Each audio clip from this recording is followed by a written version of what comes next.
मोअज़्ज़िज़ हाज़रीन इकराम, बुज़ुर्गान कौम और मिल्लत, मेरी इज़्ज़तदार माँ और बहनों, गयूर नौजवान साथियों,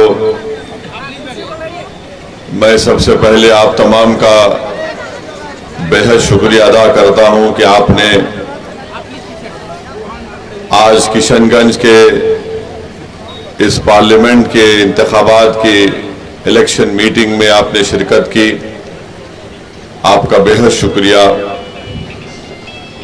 मंच पर शहनशीन पर तशरीफ फरमा मोहतरम अख्तरुल ईमान साहब, सदर बिहार मजलिस इत्तेहादुल मुस्लिमीन, वो रुकन असम्बली, वो उम्मीदवार किशनगंज पार्लियामेंट, मेरे भाई मोहतरम तसीरुद्दीन साहब, हैबर आलम साहब जिला सदर, मुखिया गुलाम हसनैन साहब, शाहनवाज कल्लू साहब, शहाबुद्दीन साहब, राहिल साहब, मुखिया शाहिद साहब, मुर्तुज़ा साहब, हमारे भाई गोरेलाल यादव साहब, मुखिया टोनी बाबू साहब, डॉक्टर रज़ाक साहब, महमूद आलम साहब,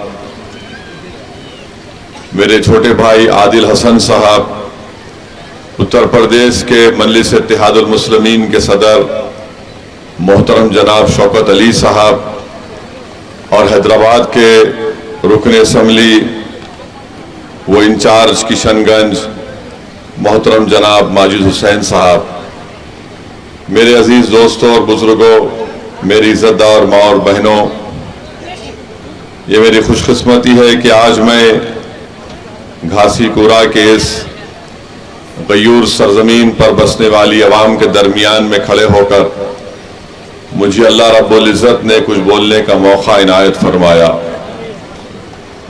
मैं आपसे सिर्फ इतना बताने आया हूं कि 26 तारीख के दिन किशनगंज की जनता को एक तारीख बनाना है।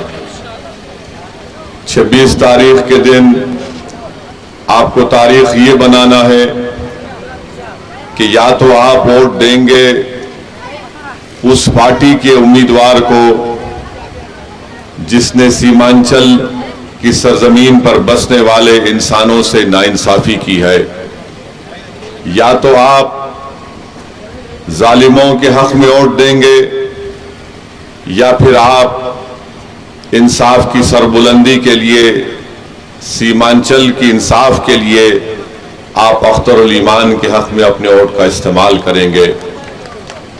ये इलेक्शन आप याद रखिए बड़ा तारीखी पार्लिमानी इलेक्शन होने जा रहा है।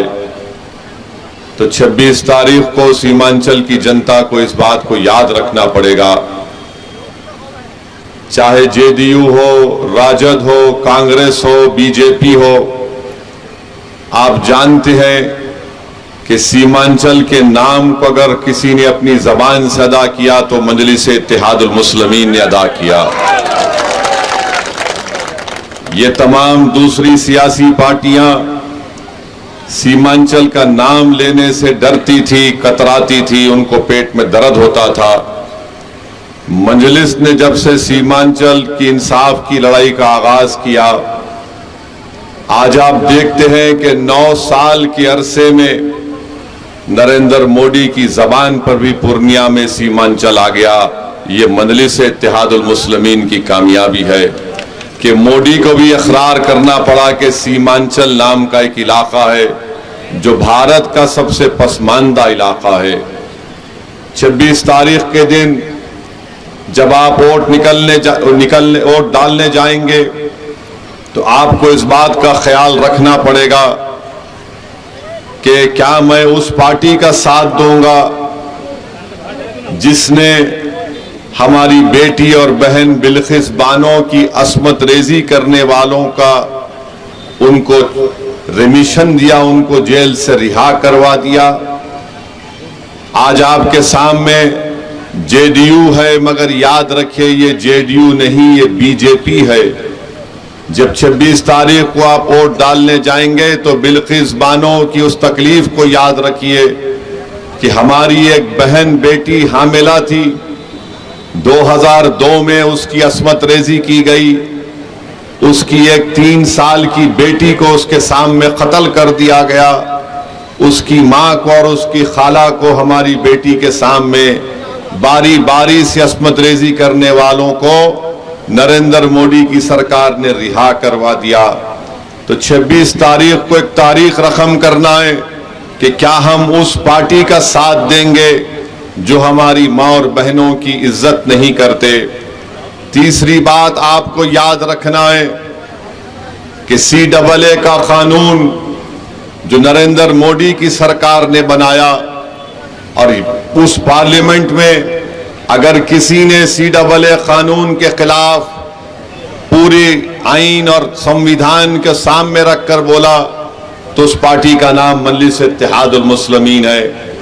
मैंने अभी पिछले पार्लियामेंट के सेशन में भी ये बात को कहा था, जो आखिरी पार्लियामेंट के सेशन में हमारा पार्लियामेंट का ऐवान में वैसे सेशन हुआ, मैंने उसमें कहा था कि तुम सीमांचल की जनता को घुसपैठी कहते हो, इसीलिए तुम CAA NPR NRC कराना चाहते हो। नरेंद्र मोदी पूर्णिया में आए और नरेंद्र मोदी ने कह दिया कि इस इलाके में घुसपैठी घुस रहे हैं। तो नरेंद्र मोदी तुमने बोल दिया कि तुम्हारी हकीकत क्या है। तुमने बता दिया सीमांचल की जनता को कि तुम यहां पर CAA NPR NRC के नाम पर सीमांचल की जनता को भारत की शहरियत से महरूम करना चाहते हो। तो जब आप 26 तारीख को वोट डालने जाएंगे, ये सोच कर जाइए कि हम भारत के नागरिक हैं, हम घुसपैठी नहीं है। जो हमको घुसपैठी कहेगा हम उस पार्टी का साथ हरगिज नहीं देंगे। चौथी बात आप याद रखिए कि सीमांचल और किशनगंज की जनता को एक फाल और हरकियाती मेंबर ऑफ पार्लियामेंट की जरूरत है। आपके सामने JDU के मास्टर है, मगर ये नाम इसका मास्टर जरूर है, मगर इसका असली मास्टर RSS और नरेंद्र मोदी है। याद रखिए, ये नाम का मुजाहिद है, ये नाम का मुजाहिद है, इसका मास्टर मोदी है। आपके सामने एक मास्टर है जिसका मास्टर मोदी है, दूसरी तरफ जावेद है। ये जावेद साहब का मामला ऐसा है कि ऐसा लगता है कि पार्लियामेंट में वो कहीं पर भी नजर नहीं आते। सीमांचल में तो कभी नजर आए ही नहीं। ये मैं नहीं कह रहा हूं, कांग्रेस पार्टी के जलसे से, जिसमें कांग्रेस के सदर बैठे हुए खड़गे साहब, उनके सामने उन्हीं के पार्टी के एक साबिका रुकने असेंबली, क्या नाम है, जनाब तौसीफ साहब ने कह दिया कि जावेद साहब आप किशनगंज की पार्लियामेंट में नजर नहीं आते, नजर आना चाहिए आपको। उन्हीं की पार्टी के लोग उनको कह रहे हैं कि वो गायब है। तो जो गायब है उसका साथ मत दो, जो हाजिर है वो आपके सामने अख्तरुल ईमान है, उसका साथ दो। अगर आप कांग्रेस का साथ देंगे 26 तारीख को, तो फिर याद रखिए हमेशा गायब रहेंगे। तो जब आप 26 तारीख को वोट डालने जाएंगे, मेरी आपसे गुजारिश है कि अख्तरुल ईमान साहब को आप वोट दीजिए। अख्तरुल ईमान की शख्सियत को कामयाब करना नहीं है, सीमांचल की जनता की कामयाबी के लिए, इंसाफ के लिए आपको अख्तरुल ईमान को कामयाब करना है। अख्तरुल ईमान की शख्सियत को मत देखिए, आपकी पसमानदगी को देखिए, आपकी नाइंसाफी को देखिए।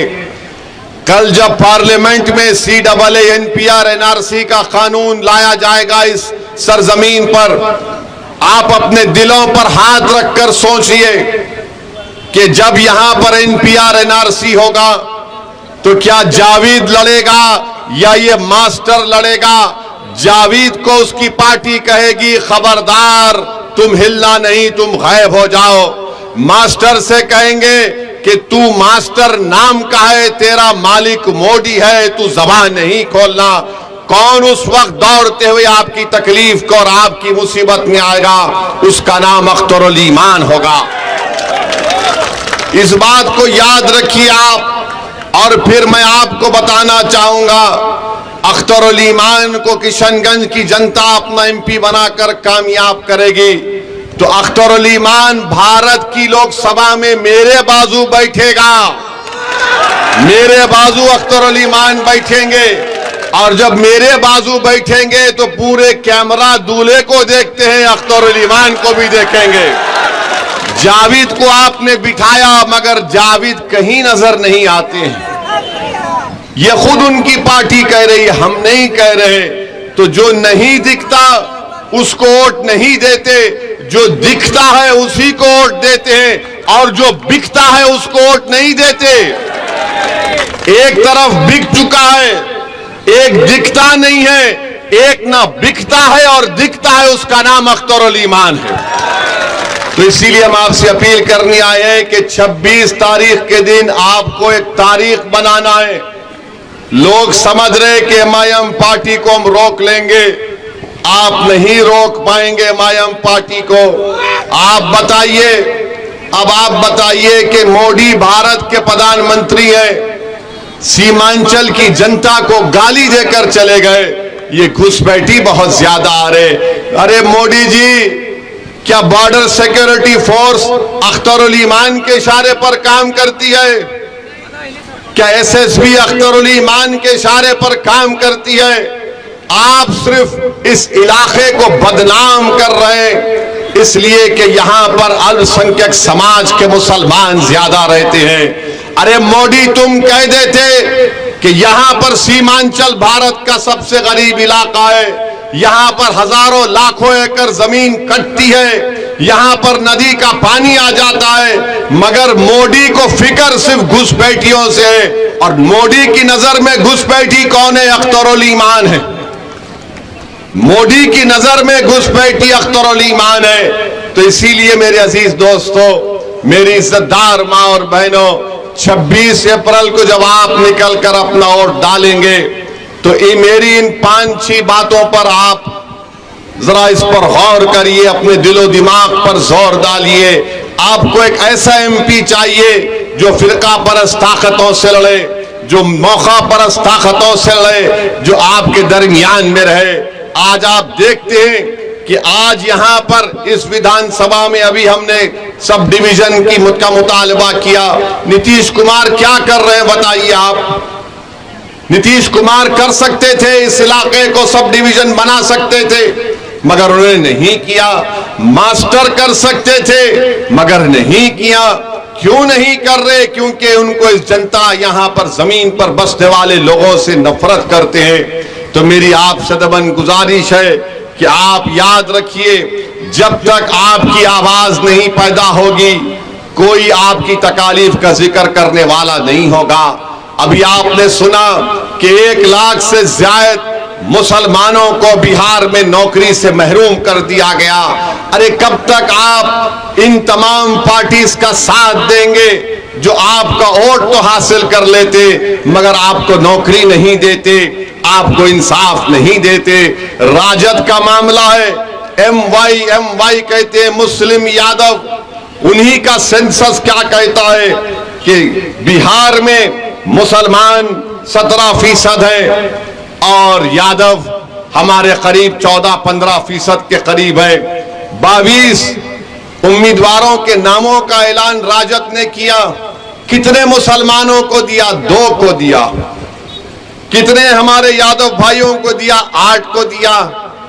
अरे भाई, आप सिर्फ यादवों को टिकट देना है तो दो, हम उससे परेशान नहीं है, मगर जब आप मुसलमानों के दरमियान में आकर, अल्पसंख्यक समाज के दरमियान में आकर तेजस्वी कहती है एम वाई, अरे जहां पर ताकत का मामला आता है आप ताकतवर नहीं बनाना चाहते। मेरे इज्जतदार दोस्तों, आप जानते हैं कि ये 2018 में तेजस्वी ने यहां पर आकर कहा था सीमांचल में, किशनगंज में, कि हम सीमांचल डेवलपमेंट काउंसिल बनाएंगे। अरे आप डिप्टी चीफ मिनिस्टर आप बन गए मगर सीमांचल डेवलपमेंट काउंसिल क्यों नहीं बना? और तेजस्वी यादव को जानना चाहिए कि भारत की पार्लियामेंट में अगर किसी ने सीमांचल डेवलपमेंट काउंसिल की बात की, किसी ने भारत की पार्लियामेंट में प्राइवेट मेंबर्स बिल लेकर आए, तो उसका नाम असदुद्दीन ओवैसी और मजलिस इत्तेहादुल मुस्लिमीन था।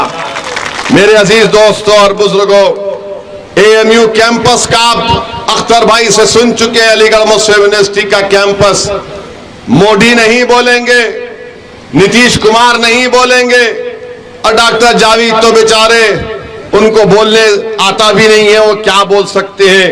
मेरे अजीज दोस्तों और बुजुर्गों, मैं अभी कहीं पढ़ रहा था कि डॉक्टर जावेद ने यह कहा कि वो 5 साल में डॉक्टर जावेद ने,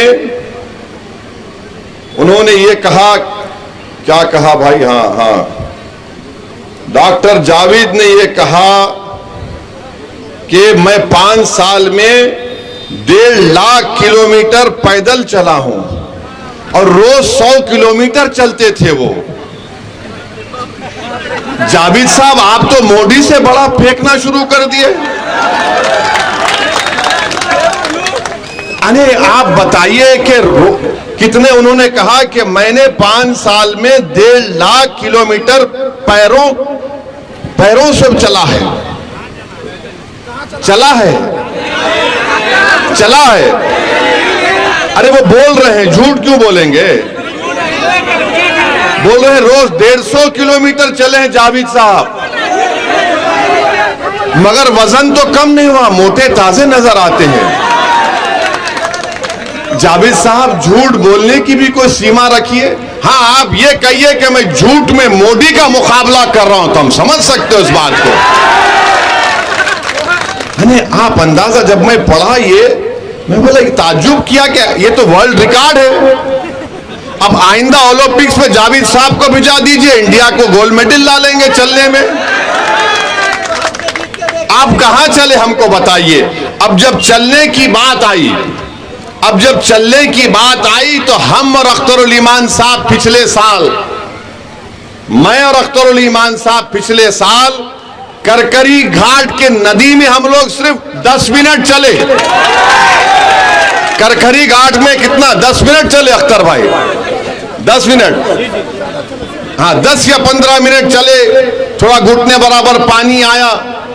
हमारे 15 मिनट चलने का फायदा सीमांचल की जनता को क्या मिला, नया ब्रिज मिला। तो जावेद साहब, हम सिर्फ 15 मिनट चलने पर ब्रिज बन गया। और याद रखो, जब अख्तरुल ईमान एमपी बनेगा तो हम पूरा सीमांचल चलेंगे और डेवलपमेंट लाएंगे इंशाअल्लाह।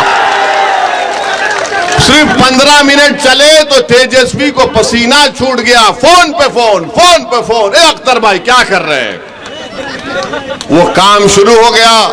तो डॉक्टर जावेद 1.5 लाख किलोमीटर चलकर भी कुछ नहीं कर पाए, हम 10 मिनट चल के आपको ब्रिज लेकर आए। तो मेरी आपसे गुजारिश है कि 26 तारीख के दिन आप जब वोट डालने जाएंगे, इन तमाम चीजों का आप ख्याल रखिए। आपकी इस विधानसभा में अनानास उगता है, चाय आप उगाते हैं, यहां पर चाय मिलती है, यहां पर आप केला, गोला, मिर्च पैदा करते हैं, मगर क्या आपको उसको कीमत मिलती है उसकी? ये सब के सब कीमत कैसे मिलेगी जब आपकी तकलीफ को कोई समझने वाला होगा। अब जावेद साहब तो 1.5 लाख किलोमीटर चलकर भी उनको पता नहीं इसकी कीमत क्या है।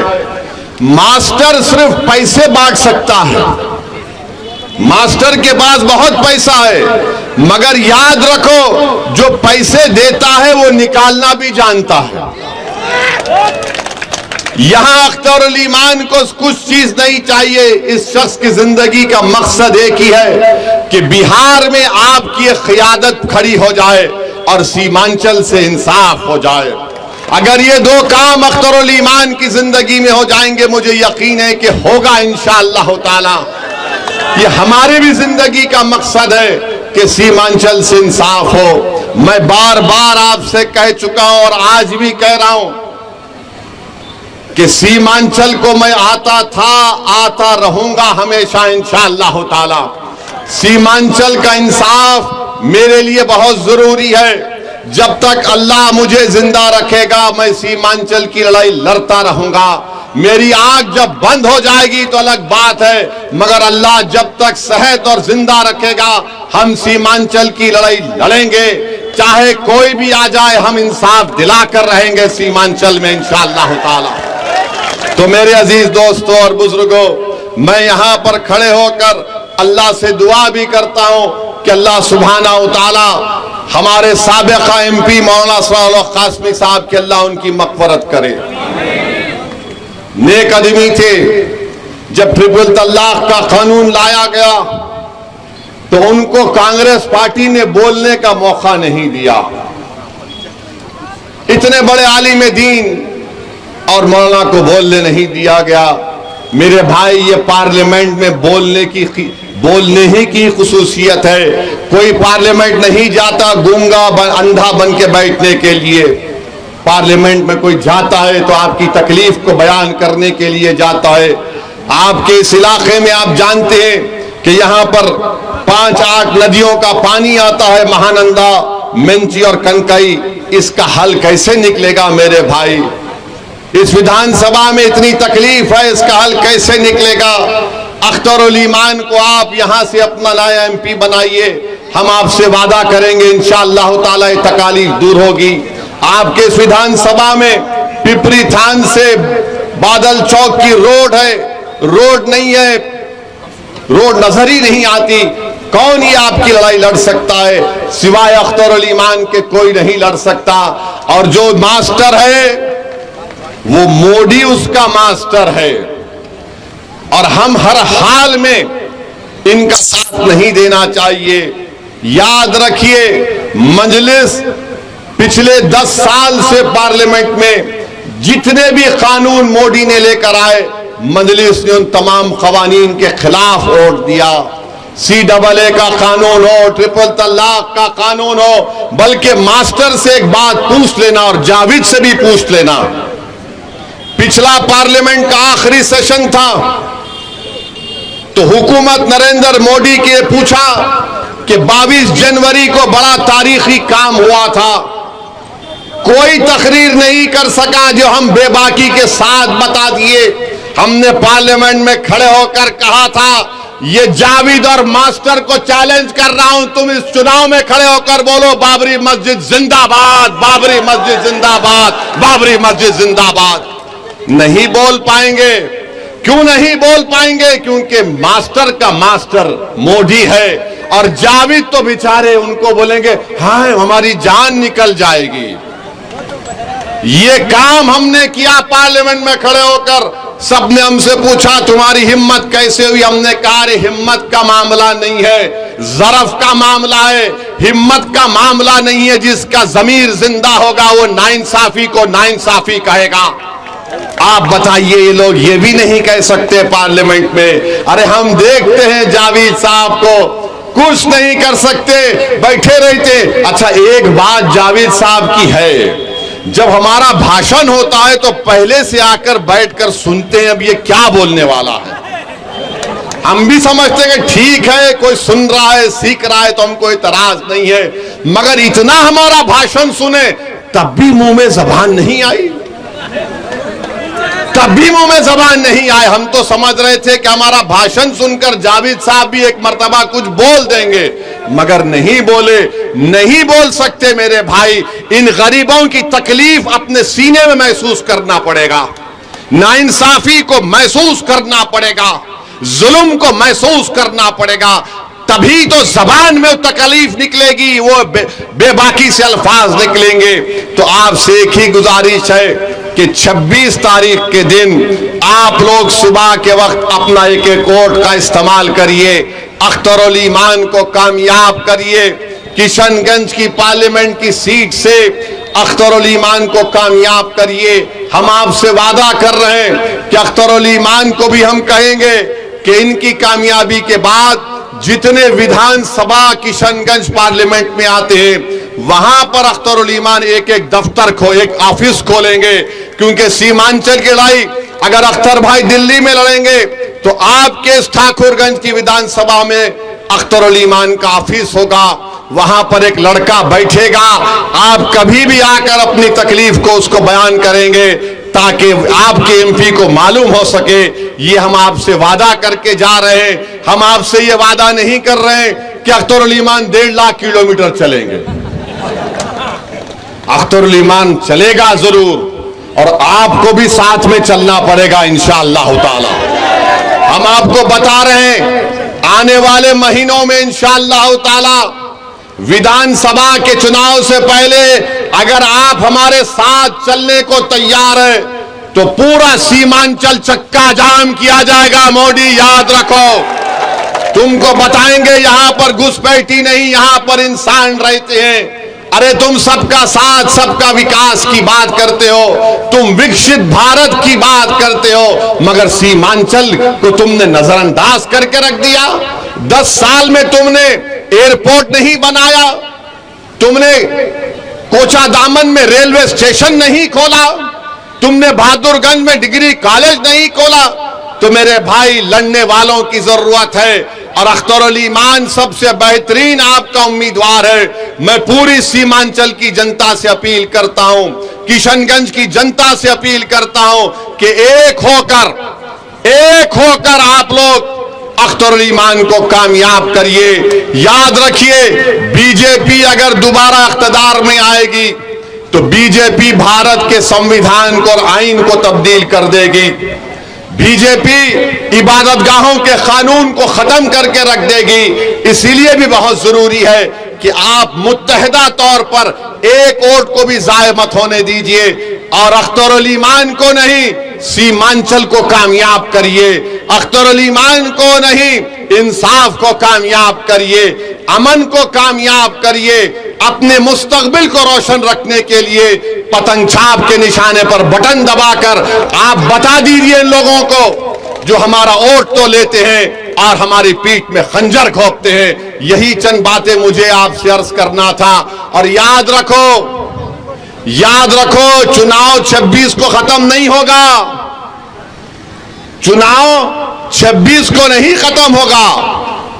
13 को भी वोटिंग है, उसके बाद भी एक वोटिंग है, उसके बाद भी एक वोटिंग है, उसके बाद भी एक वोटिंग है। तेजस्वी यादव 26 को चुनाव नहीं खत्म होगा, मेरी बात तुम लिख के रख लो।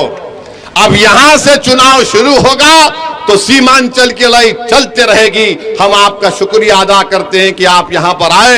26 तारीख को पतंग छाप पर वोट देकर अख्तर भाई को चौथे नंबर पर अख्तर भाई का फोटो भी रहेगा, पतंग रहेगा। फोटो को मत देखिए, फोटो आपकी होगी, सिर्फ आप पतंग को देखकर बटन दबाइए और अपने इंसाफ के लिए और बीजेपी के बढ़ते कदमों को रोकने के लिए और पूरे भारत